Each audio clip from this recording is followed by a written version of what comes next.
বাংলাদেশের ইতিহাস, বাংলাদেশের স্বাধীনতা ঘোষণার ইতিহাস, স্বাধীনতা যুদ্ধের ইতিহাস, মুক্তিযুদ্ধ এবং বিজয়ের ইতিহাস, শহীদ রাষ্ট্রপতি জিয়াউর রহমানের ইতিহাস, তৎপরবর্তীকালে বিএনপির ইতিহাস, এদেশের গণতন্ত্রকে রক্ষা করার ইতিহাস, ধারাবাহিকভাবে এই গণতন্ত্রকে চর্চা করার ইতিহাস, বহুদলীয় রাজনীতি, সংসদীয় রাজনীতি, তত্ত্বাবধায়ক সরকার প্রতিষ্ঠার ইতিহাস, এদেশের বারে বারে হারিয়ে যাওয়া গণতান্ত্রিক অধিকারকে পুনরুদ্ধারের ইতিহাস, শহীদ রাষ্ট্রপতি জিয়াউর রহমানের ইতিহাস, এদেশের স্বাধীনতার সার্বভৌমত্বকে রক্ষা করার ইতিহাস, এদেশের একদলীয় বাকশালী শাসনতন্ত্রকে বিলুপ্ত করে বহুদলীয় রাজনীতি প্রবর্তনের ইতিহাস,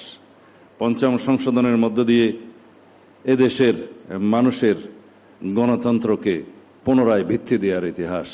রেইনবো অলরাউন্ডার এক্সটেরিয়র পেইন্ট, বাড়ির বাহিরের দেয়ালের সুরক্ষা নিয়ে থাকুন নিশ্চিন্ত, সাথে পাচ্ছেন 10 বছরের ওয়ারেন্টি। বেগম খালেদা জিয়ার ইতিহাস, বাংলাদেশের স্বৈরাচার, সামরিক স্বৈরাচার বিরোধী আন্দোলন সংগ্রামে লড়াই করতে করতে এদেশের মানুষকে মুক্তি দেওয়ার ইতিহাস, গণতন্ত্রকে মুক্ত করার ইতিহাস। 1991-এর বিএনপির দায়িত্ব পালনের পর থেকে গণতন্ত্রের, সংসদীয় পদ্ধতির গণতন্ত্রের যাত্রা শুরু হয়েছিল, সেই যাত্রাকে অব্যাহত রাখার ইতিহাস দেশনেত্রী বেগম খালেদা জিয়ার ইতিহাস। অপরদিকে যারা বাংলাদেশের স্বাধীনতার একমাত্র চেতনার ধারক বাহক বলে দাবি করতেন, তাদের ইতিহাস বলি এবার। 1971 সালের 25শে মার্চ